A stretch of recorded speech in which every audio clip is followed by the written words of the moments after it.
Hoje vamos aprender no programa a respeito da lei de Deus. A lei de Deus é a base do seu governo. Ela sempre existiu, sempre existirá e foi dado aos homens como uma cerca para proteção e para a sua felicidade. O Bíblia Fácil está começando. Pegue sua Bíblia e vamos aprender hoje sobre a lei de Deus.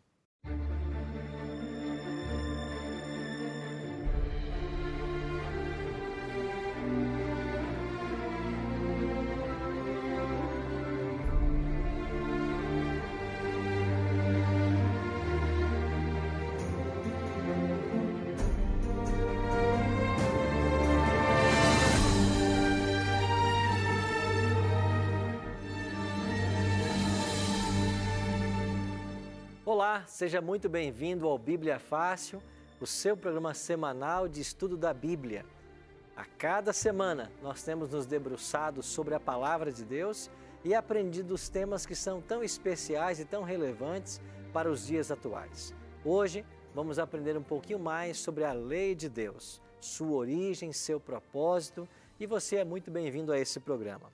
Caso tenha interesse em ter por escrito todos os temas que estamos abordando aqui no programa, nós temos um guia para te oferecer. Esse é um presente da Novo Tempo. Você pode solicitar esse presente através do telefone, lembrando sempre que em horário comercial, 0 operadora 12 21 27 3121. Se você quiser agora, você pode pedir também através da internet. Nosso endereço na internet é novotempo.com/bibliafácil. Você vai ver lá essa imagem, clica nela, preenche um formulário com os seus dados postais e nós vamos enviar para a sua casa através dos correios.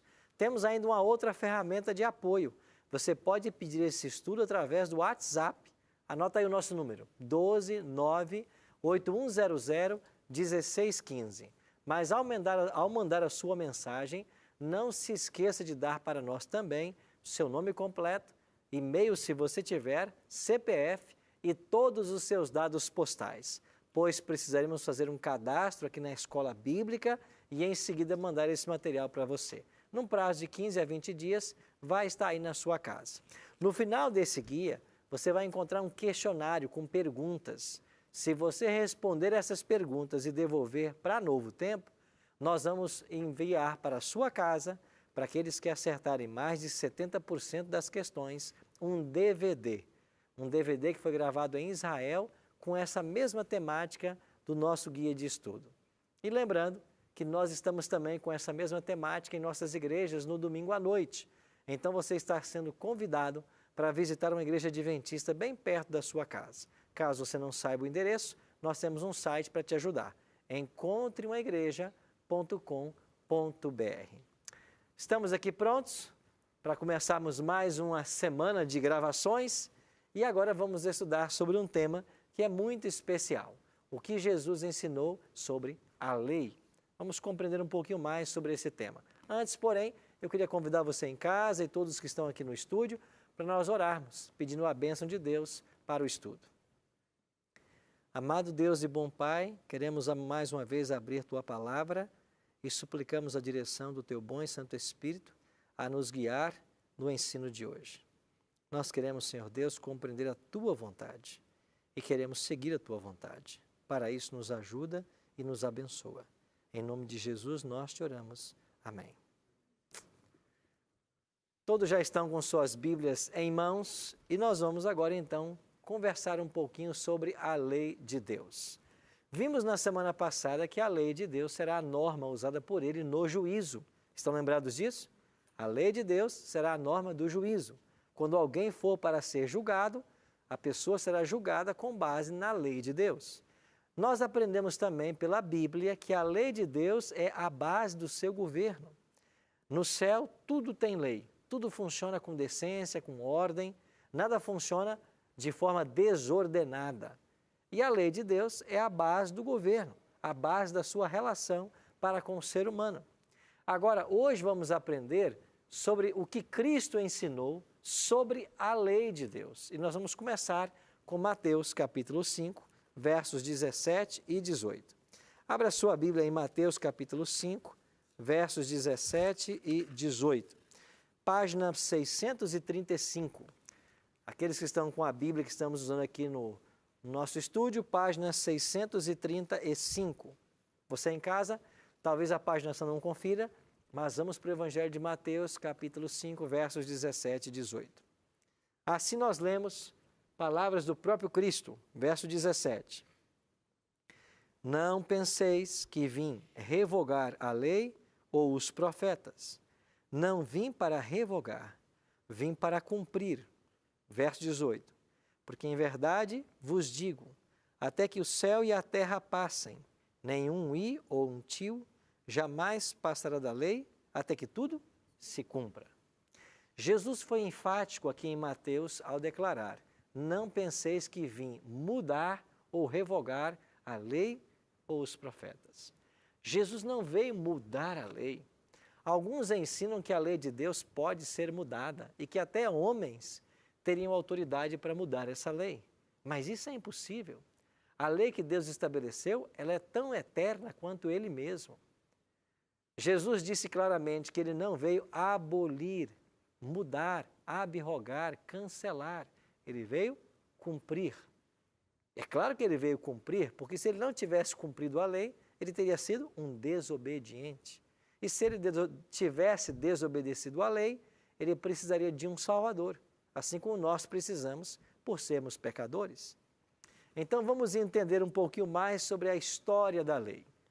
Em João 15:10, Jesus declara que Ele guardava os mandamentos do Pai. E Ele também faz aqui um outro ensino. Ele declarou assim, se guardardes os meus mandamentos, permanecereis no meu amor, assim como também eu tenho guardado os mandamentos de meu Pai e no seu amor permaneço. Então Jesus declarou que Ele guarda os mandamentos do Pai. Não foi isso que Ele disse em Mateus 5,17? Eu não vim revogar, eu vim cumprir. O que é esse cumprir?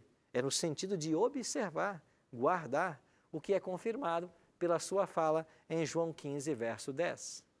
Um outro detalhe, Cristo era um profundo conhecedor da lei. Desde a sua infância, já com 12 anos de idade, ele discutia com os líderes religiosos no templo a respeito da lei. Ele conhecia profundamente o Antigo Testamento. E os doutores da lei se maravilharam de que uma criança com apenas 12 anos pudesse ter o grau de conhecimento que ele tinha. Quando Jesus começou o seu ministério, ele foi para o deserto ser tentado. E nas 3 vezes que o diabo se aproximou para tentá-lo, qual foi a resposta de Cristo? Está escrito. Sempre foi assim. Está escrito, nem só de pão viverá o homem. Está escrito, não tentarás ao Senhor teu Deus. Ou seja, ele respondeu cada tentação com um está escrito, com uma citação da palavra de Deus. Por quê? Porque ele conhecia profundamente a Bíblia. Sim, minha amiga? Então, pastor, todo o tempo que Jesus falava que assim, está escrito, ele se referia ao Antigo Testamento?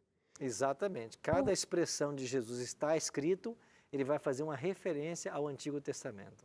Porque tem religiões, né, que fala que ele veio que aboliu, que não precisa mais, né, que essa lei foi abolida, né? Mas aí eu entendia como que foi abolido, se ele tinha que ensinar um livro que ele já tinha antes, né? Que no caso, como ele falava que está escrito, é porque era o Antigo Testamento. Você se lembra que nós lemos aqui, nas primeiras semanas, um texto de Paulo a Timóteo, né? Na segunda carta de Timóteo, capítulo 3, verso 16, Paulo diz assim, toda a Escritura é inspirada por Deus, toda a Escritura, e útil para ensino, repreensão, correção e educação na justiça.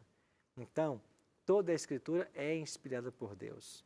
Nada na Bíblia foi apagado, cancelado ou mudado por Jesus Cristo.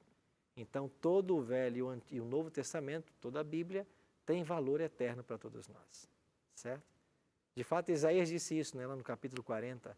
Seca-se a erva, cai a sua flor, mas a palavra do nosso Deus permanece eternamente. Certo? Jean? Pastor Arilton, assim, a lei, quando se está falando da lei, se fala da lei do livro de Levíticos ou a lei só os 10 mandamentos? Haverá momentos que a expressão mandamentos vai se referir à lei dos 10 mandamentos ou vai se referir a todas as ordenanças? Há momentos que a expressão lei é uma referência à Torá, os escritos de Moisés, e há momentos que a lei é uma expressão referente ao Decálogo. Por exemplo, nós lemos um texto, e está aqui em Tiago, capítulo 2, verso 10, 11 e 12, que diz lá, citando 2 mandamentos, né? Não matar e não adulterar. E depois chama isso de lei da liberdade, né? Lei perfeita, no capítulo 1, verso 25, Tiago vai chamar assim. Então, a lei de Deus é a lei do Decálogo. E às vezes, quando a palavra lei vem acompanhada de profetas, a ideia é a Torá, os livros de Moisés e os demais profetas. Certo? Nós vamos ver aqui um texto hoje que nos ajuda a entender mais a respeito dessa lei. Como a lei de Deus chegou à humanidade de forma escrita. Esse é um texto muito interessante, Êxodo 31, 18. Vamos lá para o segundo livro da Bíblia. Êxodo, capítulo 31, verso 18. Página 64. Bem no início da Bíblia, página 64. Êxodo 31, olha para o verso 18. Olha o que diz o texto. E tendo acabado de falar com ele no monte Sinai, deu a Moisés as 2 tábuas do testemunho, tábuas de pedra escritas pelo dedo de Deus. Então, essas 2 tábuas de pedra, ou tábuas de pedra, também chamada de tábuas do testemunho, é uma referência aos 10 mandamentos, ao Decálogo. Então, o livro de Êxodo nos ensina que Deus, no Monte Sinai, se encontrou com Moisés e lá no Monte Sinai foi que ele entregou essas 2 tábuas contendo os 10 mandamentos para Moisés. Isso aqui é uma foto que nós tiramos recentemente do Monte Sinai. Essa é a Península do Sinai e foi nesse monte que Deus escolheu para entregar a lei a Moisés. A lei de Deus foi escrita, segundo a Bíblia, pelo próprio dedo de Deus. Você vai ter, de fato, apenas 2 momentos na Bíblia onde o próprio Deus escreve. É quando ele escreve a sua lei e depois quando Cristo escreve na areia diante daquela mulher pecadora em João capítulo 8. Até alguém fez uma comparação, dizendo que quando Deus escreve sua lei a respeito dele, ele escreve na pedra, mas quando escreve os nossos pecados, ele escreve na areia. A pedra se conserva, a areia logo se apaga. Mas a lei de Deus é um documento em pedra que Deus escreveu com o seu próprio dedo. Essa lei de Deus, posteriormente, foi parar dentro da Arca da Aliança. Lembram vocês? Moisés construiu o santuário, lá tínhamos uma arca de madeira de acácia, revestida de ouro, e dentro da arca foram colocadas as 2 tábuas da lei. Essa Arca da Aliança, contendo a lei de Deus, ela acompanhou o povo de Israel por muitos anos, até que Nabucodonosor invadiu a cidade de Jerusalém. E antes que Nabucodonosor chegasse, os judeus esconderam a Arca da Aliança. E nunca mais a arca foi encontrada. Então a arca, construída no tempo de Moisés e contendo os 10 mandamentos que Moisés recebeu de Deus, elas foram escondidas e se perderam. Nunca mais foram achadas. Mas a lei de Deus foi então lida para o povo, foi transcrita na palavra, na Bíblia, e hoje nós temos acesso a toda essa informação. Então, a lei de Deus é fruto do seu próprio dedo, foi ele mesmo quem escreveu. O que Jesus ensinou sobre a obediência a esses mandamentos? Vamos ler 2 textos. João 14, 15. Se me amais, guardareis os meus mandamentos. E no verso 21, aquele que tem os meus mandamentos e os guarda, esse é o que me ama.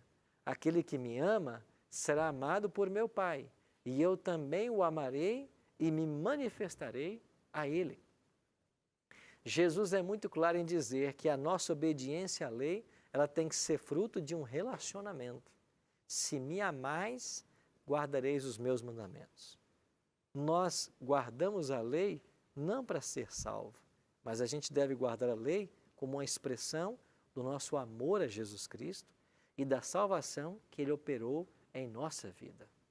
Aqui está um detalhe que nós temos que aprender e muito bem. A lei não tem o poder de salvar. Você não pode ser salvo pela observância da lei. Você é salvo pela graça de Cristo.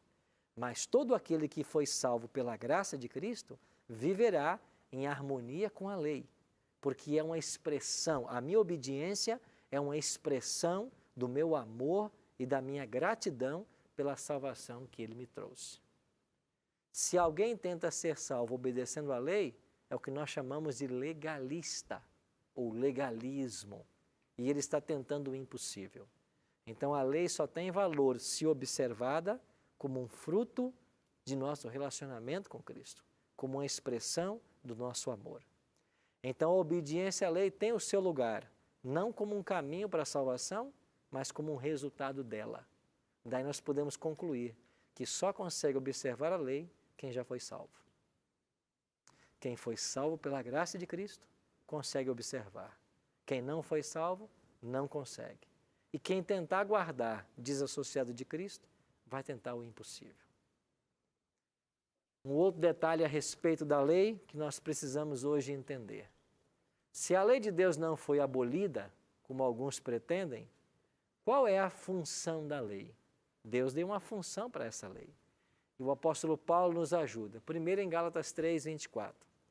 De maneira que a lei nos serviu de aio para nos conduzir a Cristo, a fim de que fôssemos justificados por fé. Eu sou justificado pela fé. É Cristo quem me justifica. Mas quem me leva a Cristo? A lei. Por isso Paulo está dizendo, a lei nos serviu de aio. Essa expressão aio não é muito comum para nós hoje, mas aio era um título que era dado ao servo da casa responsável por pegar as crianças pequenas e levá-las para o ensino na sinagoga. Então, quem era o aio dos tempos bíblicos? Era um servo que pegava as crianças e levava na sinagoga para aprender as leis. Ele era um condutor. Agora Paulo vem e diz, a lei, ela nos serve de aio, para nos conduzir a Cristo. E quando a lei te leva a Cristo, é Ele quem te justifica, e não a lei. Mas como que a lei te leva a Cristo? Apontando a sua necessidade dele, apontando que você está em pecado. Então a pessoa que está matando, roubando, adulterando, que vive em pecado, a lei declara para ele, você está em pecado e você precisa de Cristo. Só Ele pode justificar você. Então essa é a função da lei. Olha o que Paulo diz.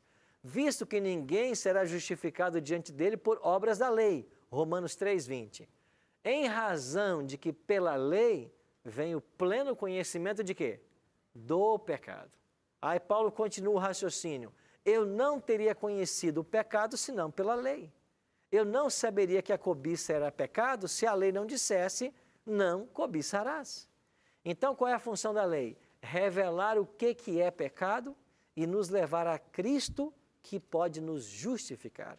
Por isso a lei serviu de aio, diz o apóstolo Paulo.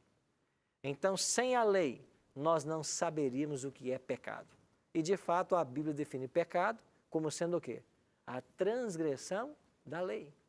Pecado é a transgressão da lei. Vamos avançar um pouquinho mais em nosso conhecimento.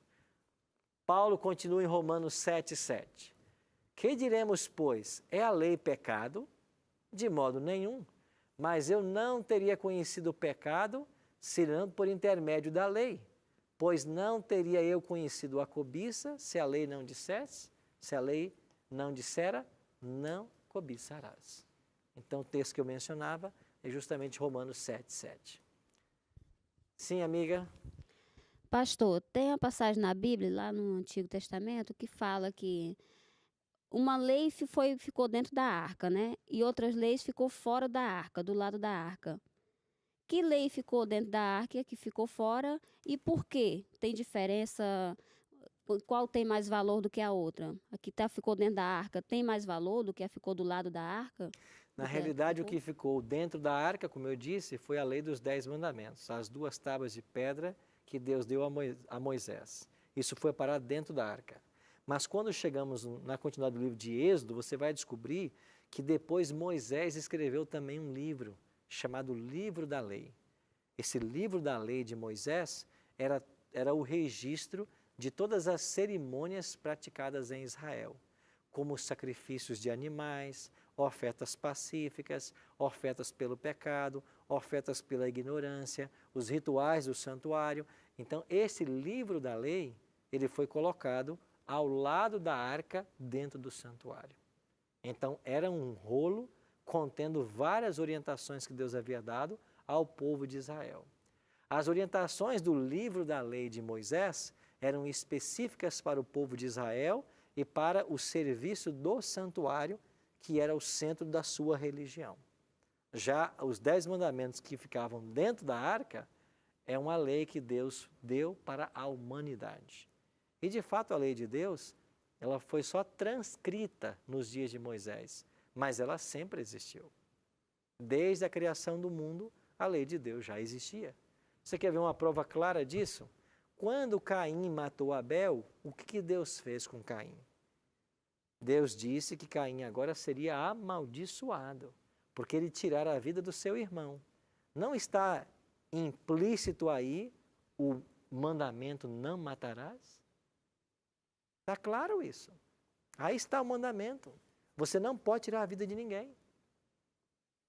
Se você olhar para Gênesis 2, diz lá nos versos 1 a 3, que Deus criou o mundo em 6 dias e descansou no 7º.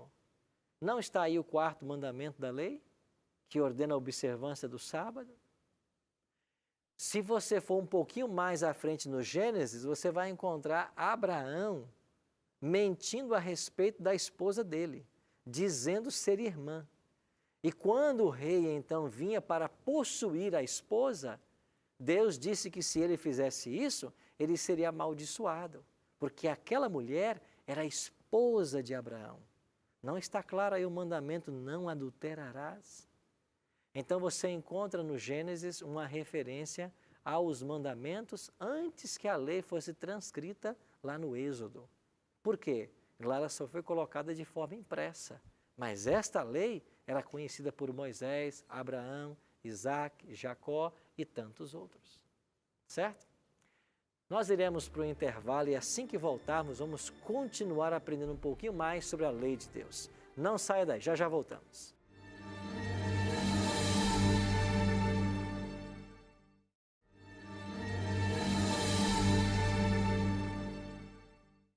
Estamos de volta com o programa Bíblia Fácil, hoje aprendendo sobre a lei de Deus. Temos um guia de estudo que é um presente da Novo Tempo para você.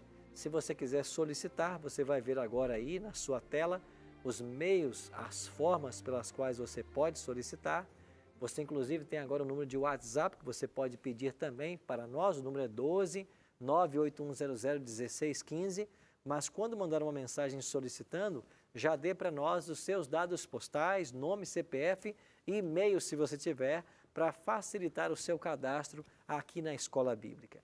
Eu aproveito para convidar você para fazer uma visita a uma de nossas igrejas. Aos domingos à noite estamos estudando o mesmo tema que aqui no Bíblia Fácil a gente aborda. Se você quiser encontrar uma igreja perto da sua casa, acesse o site encontroumagreja.com.br. Você vai ser muito bem recebido. Terminamos o primeiro bloco falando a respeito da lei que foi dada por Deus a Moisés no Monte Sinai. Jesus não veio alterar essa lei, mas cumprir. É um sinal de nosso amor a Ele. E Leônidas tinha uma pergunta.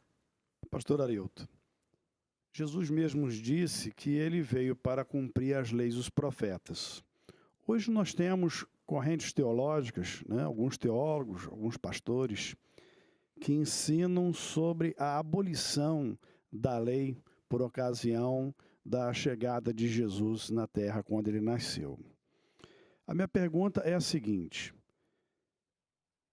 eles colocaram num pacote só todas as leis ou realmente existiu algumas leis que hoje estão abolidas de alguma forma? Ok.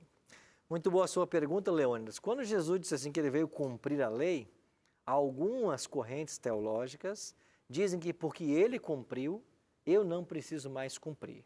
Algumas dizem isso claramente. Mas veja, a incongruência de tal afirmação. Porque Jesus guardou, eu não preciso mais guardar. Se Ele é o meu exemplo, se Ele guardou, é aí que eu devo guardar.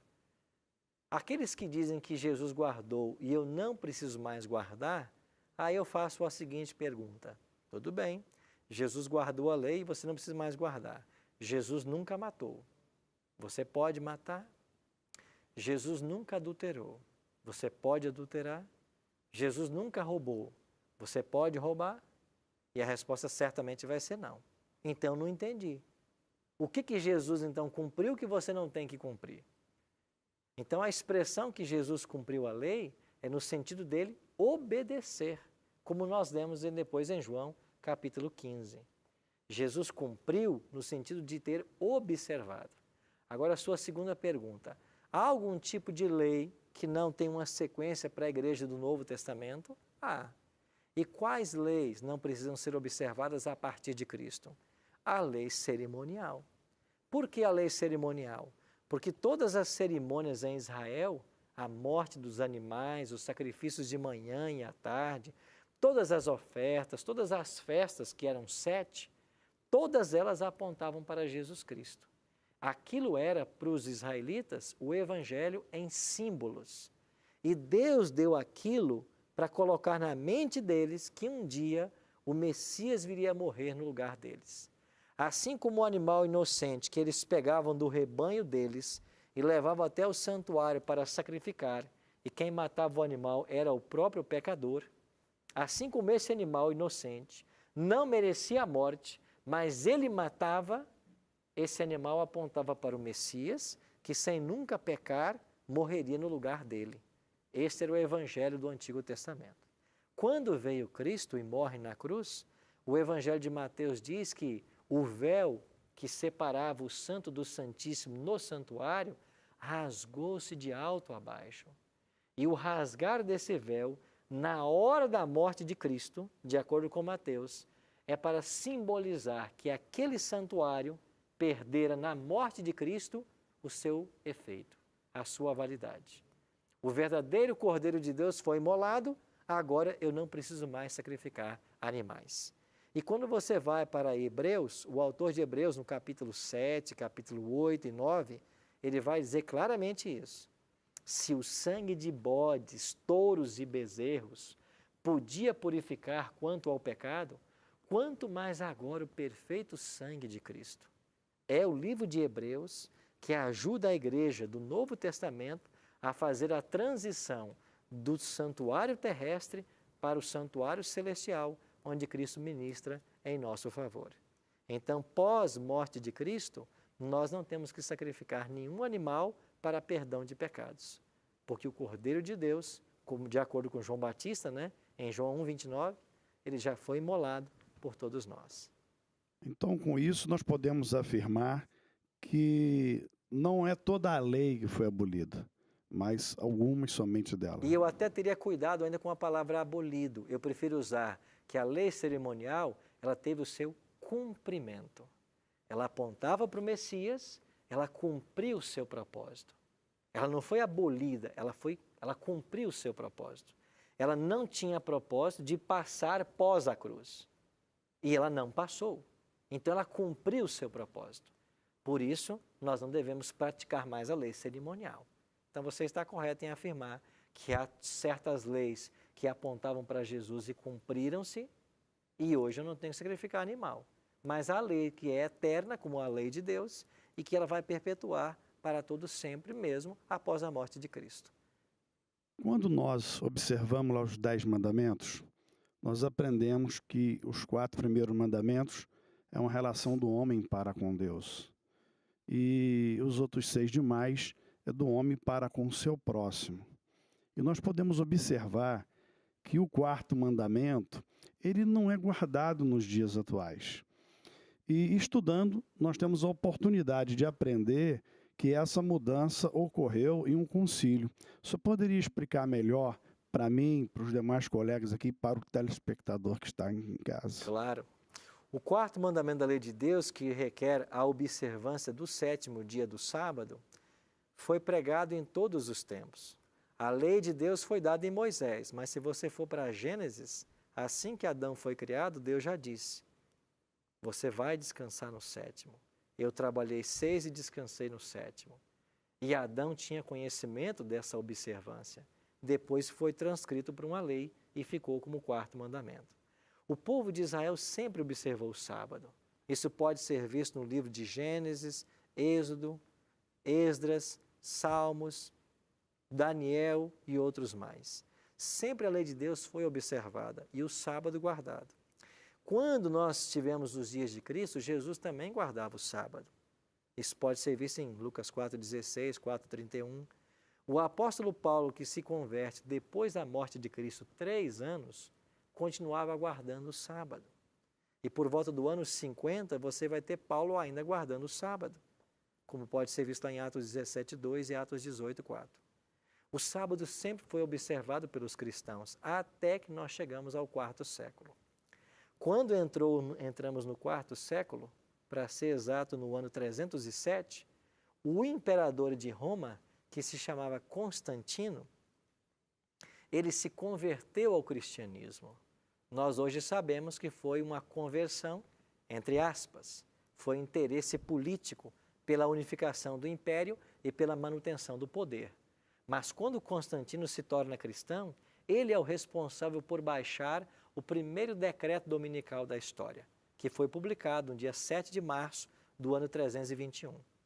Então, em 321, saiu um decreto onde as pessoas deveriam observar agora o dia em homenagem ao sol, que é o primeiro dia da semana. Em inglês até ficou Sunday, dia do sol. Então, até o início do 4º século, os cristãos observavam o sábado. Mas a partir desse decreto, lentamente, o cristianismo foi se movendo na direção do primeiro dia da semana e foi aos poucos abandonando o 4º mandamento. Decretos em cima de decretos foram exaltando o primeiro dia da semana e minimizando a importância do sábado. E quem sabe, o decreto eclesiástico mais importante que nós temos a esse respeito tenha sido uma publicação de João Paulo II no ano de 1998, quando o Papa declarou em 1998 que nós devemos santificar o domingo por causa da ressurreição de Cristo e que o sábado da lei, o 7º dia, foi substituído pelo 8º, que passa a ser agora o dia mais importante por causa da ressurreição de Cristo. Hoje nós temos observado, quando nós encontramos com as pessoas que defendem essa tese dessa mudança, eles usarem como desculpa e citarem como exemplo várias profissões, né? No caso do motorista de ônibus, outros trabalhadores, o pessoal da área de saúde, porque eles não guardam sábado, trabalham no sábado. Você poderia explicar um pouco melhor sobre isso? Haverá, é claro, profissões onde não será fácil a isenção do sábado, o descanso no sábado e o não trabalho. Se eu exerço uma profissão que me impossibilita a obediência a esse mandamento, eu devo buscar uma outra profissão. Por quê? Porque nós não vivemos num mundo igual e honesto. No mundo ideal criado por Deus, todos repousariam no 7º dia da semana. Não haveria dependência de nenhum tipo de trabalho. Mas o mundo que nós vemos hoje não é o mundo ideal. E pode ser que o meu trabalho exija de mim a presença no sábado. Se eu não consigo a liberação desse dia, eu devo buscar um outro emprego. Mas como? Alguém pode perguntar. Pastor, como que nós vamos sobreviver se no meu emprego exige que eu trabalhe no sábado? Pois bem, no mês de dezembro do ano passado, a Igreja Adventista virou a casa de 20 milhões de membros no mundo. Nós temos no mundo hoje 20 milhões de pessoas que são adventistas e nenhuma trabalha no sábado. Nós temos um estado em Israel onde se guarda o sábado, os judeus, e eles não trabalham no sábado. Então, é possível ser fiel a Deus e observar. Então, alguns terão mais dificuldade, outros menos dificuldade, mas a dificuldade que eu tenho não pode ser um empecilho para me deixar de observar o mandamento. Na semana que vem, nós vamos ler onde estudar uma profecia que fala justamente sobre a mudança do sábado para o domingo, lá em Daniel. Esse será o tema da semana que vem. Essa mudança que foi feita na lei de Deus. Jean. Pastor, a respeito da pena de morte, né? Muitos defendem que é contra ou que é a favor. E a lei de Levíticos falava a respeito da pena de morte, né? Sim. Se eu matasse alguém, a família poderia me matar. Isso também foi cumprido já, não existe mais. Aspectos que foram aplicados ao contexto em que vivia o povo de Israel. E por falar nesse contexto, a gente nunca pode se esquecer de que o povo de Israel é um povo que se organizou a partir de quatro séculos de escravidão. Eles passaram 4 séculos no Egito como escravos. E quando eles saíram do Egito em direção à terra de Canaã, eles eram todos escravos e só conheciam a linguagem de escravos. É por isso que você vai ter severas leis limitando a ação do homem, punindo a ação contra o roubo, contra o adultério, contra o estupro, inclusive penas capitais. Então, foram leis dadas para um momento específico, para uma nação que havia saído de 4 séculos de escravidão. Certo? Vamos concluir o estudo de hoje analisando algum aspecto mais. A lei de Deus, ela é como um espelho. Ela não perdoa o seu pecado, assim como o espelho não limpa a sujeira do seu rosto. Ele só pode mostrar que está sujo. Agora você vai precisar de água para se limpar. O espelho faz isso e a lei tem essa função. Qual é a função da lei? Mostrar que você está em pecado. E ela te apresenta a Cristo, te conduz a Cristo, que pode de fato nos perdoar. Jesus pagou o preço da nossa transgressão. O que é a transgressão? É o quebrar a lei. Por que Jesus veio morrer no nosso lugar? Porque nós quebramos a lei. Então, como pode hoje alguém afirmar que a lei de Deus foi abolida, que eu não preciso mais dela, se para o pecado ser expiado, precisou da morte do próprio Filho de Deus? Jesus só morreu porque a lei de Deus não poderia ser mudada. E como o pecado exigia a morte, Cristo veio morrer em nosso lugar para que nós pudéssemos ter vida eterna. Então, a lei de Deus, ela tem a sua validade hoje. E nós vamos ver em Tiago 2, 10 a 12, como vimos já semana passada, que a lei de Deus será a norma do juízo. E no versículo 10 diz: qualquer que guardar toda a lei, mas tropeçar em um só ponto, se torna culpado de quantos? De todos. Então eu gosto de comparar a lei de Deus com uma corrente. Você, para quebrar uma corrente, quantos elos você precisa romper? Apenas um já é suficiente para quebrar a corrente. A lei de Deus é como uma corrente de 10 elos. Se você quebrou um deles, você quebrou toda a lei. É o que Tiago 2,10 está dizendo.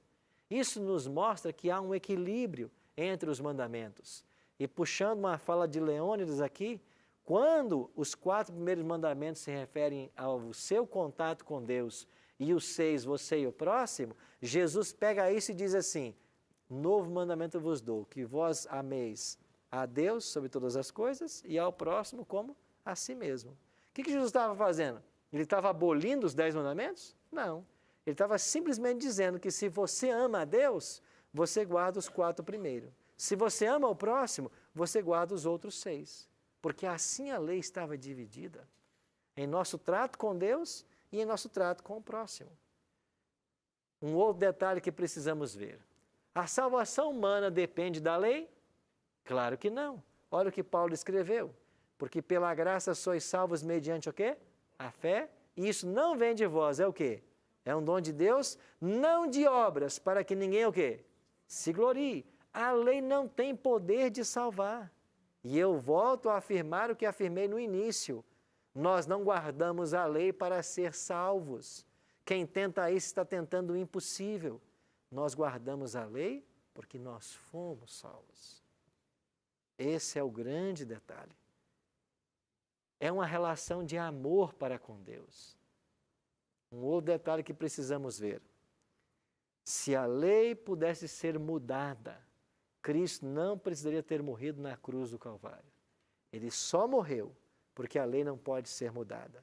E como a lei exigia a morte do pecador, Deus tinha apenas 3 opções quando o homem pecou. Quando Adão pecou, Deus tinha 3 opções. Primeira opção, eu vou mudar a lei que eu estabeleci, que proibia comer do fruto. Se eu mudar a lei, o ato criminoso que ele cometeu deixará de ser crime. Essa era a primeira opção que Deus tinha. Mas Deus não poderia fazer isso, porque as leis que Deus estabelece são perfeitas. E o homem já havia desobedecido. Segundo, Deus poderia ter permitido que Adão morresse como consequência do seu erro. E Deus não seria injusto nesse aspecto, porque ele havia advertido: se você come, você morre.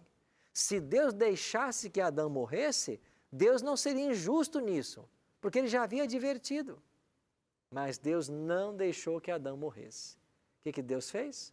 Proveu um substituto para morrer no lugar de Adão. E Deus poderia ter feito uma terceira coisa. Deus poderia, então, de fato, fazer o que fez: prover um substituto. Então, ele não mudou a lei, ele não deixou que o homem morresse por causa do seu pecado, ele pegou a terceira alternativa: eu vou prover um substituto. E esse substituto ficou muito claro para Adão lá no Jardim do Éden.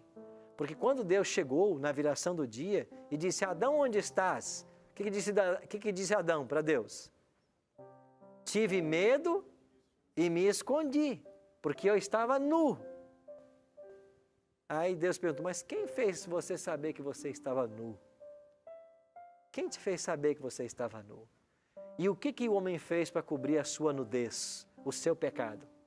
Roupas com folhas de figueira. Mas a folha de figueira logo, logo apodreceria e desapareceria. Aí o que faz Deus? Ele pega as peles de um cordeiro e ele faz uma vestimenta para Adão e Eva. Na pele desse cordeiro, nós temos o primeiro retrato do sacrifício de Cristo. Um cordeiro vai morrer para cobrir a sua nudez, Adão. Um animal teve que morrer para pagar o seu pecado.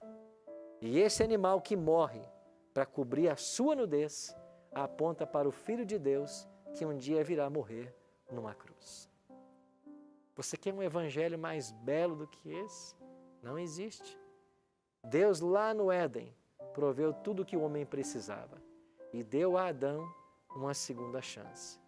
Mas a segunda chance que ele teve, que nós temos, custou a vida do Filho de Deus.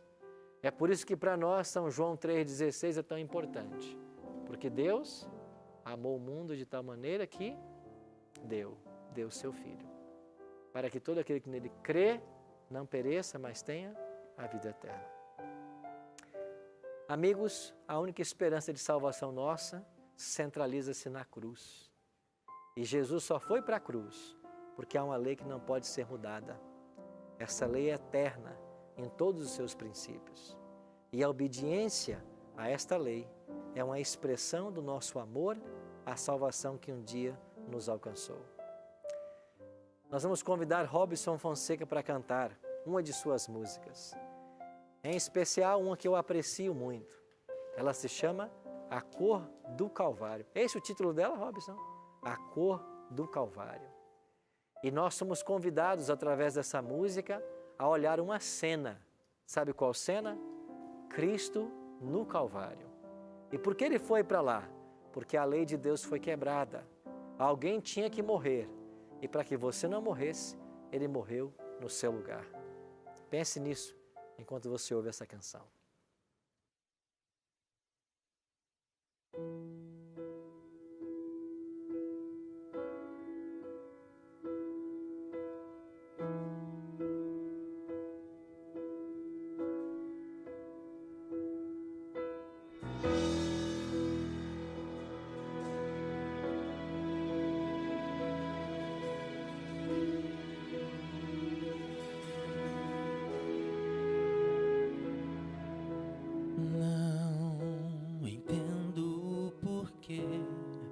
De tamanha humilhação, porque põe em seus ombros essa cruz. Não vê que ele foi ferido, ao açoite o levaram. Não vê que esse homem nada fez pra merecer o peso dessa cruz.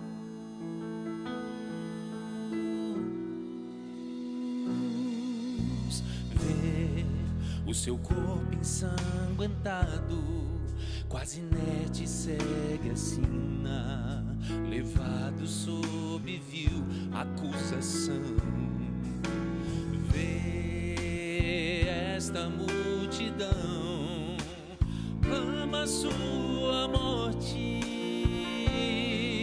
Não entendo porque ele precisa suportar a tua estranha indiferença.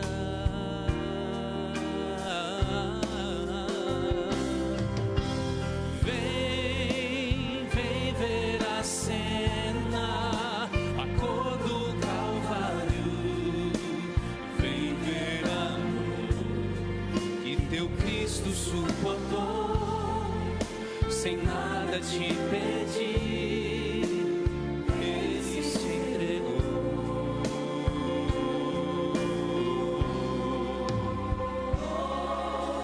Não vejo aqueles que o seguiam junto à multidão.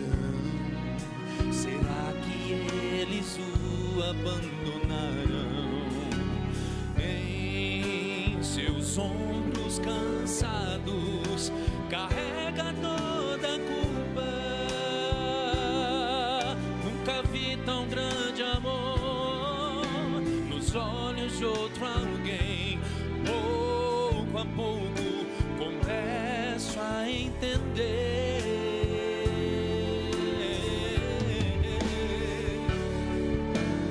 Vem ver a cena, a cor do Calvário.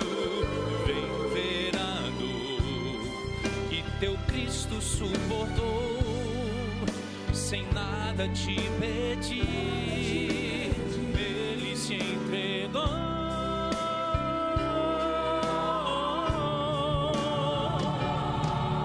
Chegando ao monte do Calvário, contemplei a cena, jamais eu irei esquecer. Vi meu Cristo abrir os braços, ser jogado num madeiro, se dando pra morrer. Agora posso ver a minha culpa, posso ver que foi meu pecado. A cruz que ele carregou, em seus ombros coloquei. Fui eu quem o feri, fui eu quem o preguei e o abandonei. Vem ver a cena, a cor do Calvário. Vem ver a dor que meu Cristo suportou, sem nada me pedir. Ele se entregou.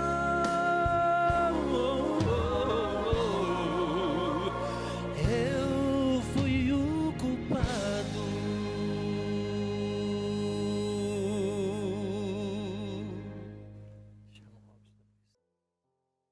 Enquanto ouvimos essa música, nós podemos viajar até Jerusalém, viajar até a Via Dolorosa, por onde Cristo carregou a cruz, até o Gólgota, onde finalmente uma cruz foi levantada e Cristo nela foi pregado. Alguns meses atrás eu pude fazer esse trajeto. Eu pude sair dos muros de Jerusalém e me aproximar do local onde Cristo teria sido crucificado. Aquelas 3 cruzes que se ergueram no Calvário, elas são simbólicas. À direita, numa cruz, morria um ladrão que na última hora se arrependeu. Ali estava alguém morrendo para o pecado. À esquerda, havia uma outra cruz de um ladrão que não se rendeu à graça de Cristo. Ali está o símbolo de alguém que morre no pecado. Mas na cruz do centro, ali está um homem, é Jesus, e ele morre por causa do pecado, pelo pecado.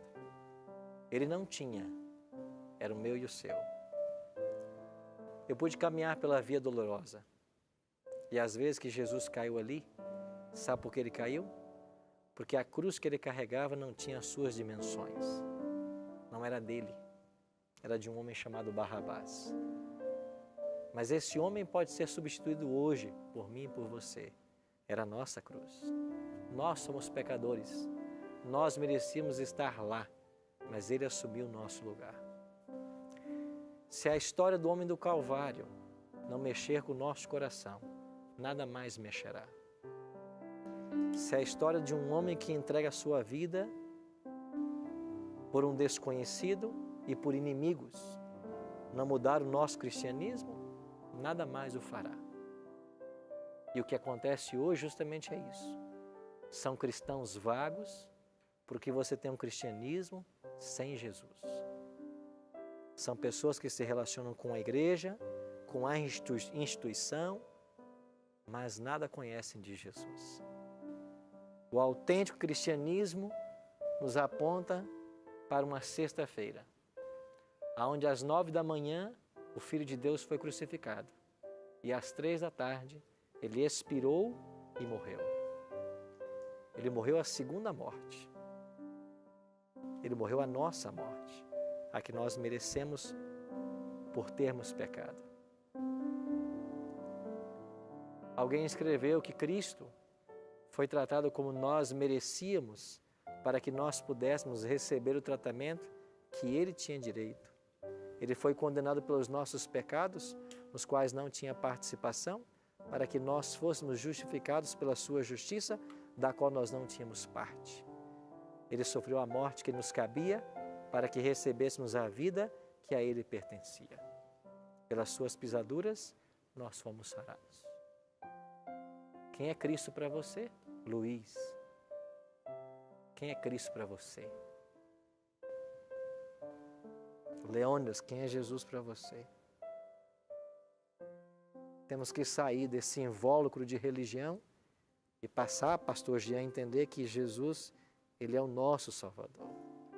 Ele morreu no nosso lugar. Eu devo tudo a ele.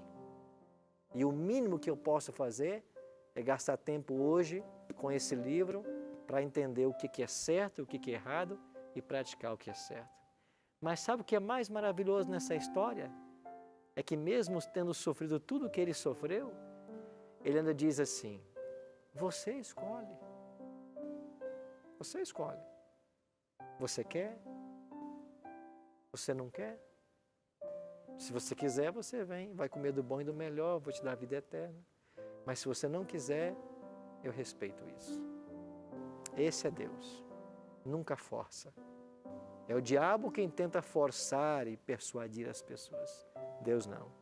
Deus, ele convida, ele leva você ao raciocínio, ele apela para que você use as faculdades mentais que ele te deu para raciocinar e escolher o que é certo. É assim que Deus é. Deus é amor, ele respeita. Respeita você. Se você quiser abrir o seu coração, ele vai entrar e vai fazer morada. Se você quiser fechar e nunca mais saber dele, ele vai te respeitar, porque ele é amor, ele respeita. Mas eu queria orar hoje, para que esse homem do Calvário entrasse em nossas vidas e fizesse a diferença. Feche seus olhos e ore comigo. Pai Santo, nós te louvamos por tão grande amor. Nós te louvamos porque um dia o Senhor se entregou e morreu a nossa morte. Obrigado, Senhor, porque hoje nós temos vida e vida em abundância. Nós queremos abrir-te o nosso coração e aceitar-te como nosso Salvador. Faça, Pai, morada, e quando o Senhor voltar em glória e majestade, não te esqueças de nenhum de nós. Leve-nos para morar contigo no lar eterno. Te oramos em nome de Jesus. Amém. Obrigado pela sua companhia no programa de hoje. A gente se encontra semana que vem. Até lá. Impactou o pecado, né? Que foi um dos primeiros temas.